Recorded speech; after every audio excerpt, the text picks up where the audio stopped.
मध्य प्रदेश के जिला बीतोल के रिहायशी अब्दुल नईम ने अपनी जिंदगी की तमाम जमा पूंजी, जो तकरीबन 20 लाख रुपए थी, सिर्फ करके ढाबा गांव और आसपास की कबायली बस्तियों के बच्चों के लिए एक स्कूल तामीर किया था। 13 जनवरी को मकामी हुक्काम ने महज बेबुनियाद अफवाहों की बुनियाद पर इस तालीमी इदारे को एक गैर कानूनी मदरसा करार दे दिया और इसे जुज़वी तौर पर मुनहदिम कर दिया।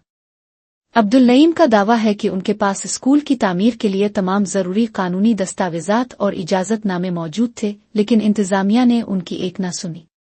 इस अचानक कार्रवाई की वजह से इलाके के गरीब और कबायली बच्चों का तालीमी मुस्तकबिल दांव पर लग गया है और मकामी लोगों में शदीद गम और गुस्सा पाया जा रहा है।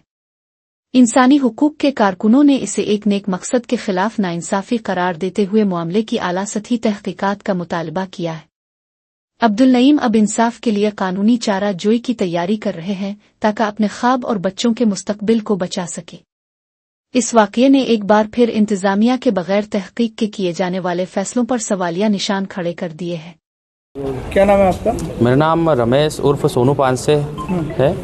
ये बताइए कि ये जो पूरे ग्रामीण हैं ये क्या चाहते हैं और ये जो स्कूल है इसको लेकर अब क्या आप लोग का आश्वासन मिल रहा है?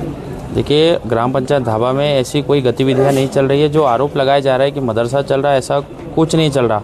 और पूरे गांव वाले आए हैं और गांव वालों की सहमति से स्कूल बन रहा है ताकि उनके बच्चे बेहतर तरीके से पढ़ सके। पंचायत से अनुमति ली गई? पंचायत से अनुमति प्राप्त हो गई है, अनापत्ति पत्र भी प्राप्त हो गया पंचायत द्वारा।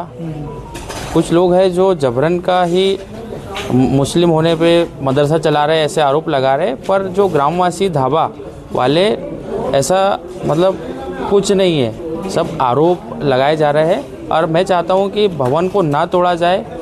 अगर भवन तोड़ा तो हम पूरे ग्रामीण और जो मैं जयस कार्यकर्ता हूं, तो हम जयस कार्यकर्ता आंदोलन करने पर मजबूर हो जाएंगे, क्योंकि हमारे क्षेत्र में ऐसी कोई भी गतिविधियां नहीं चल रही है।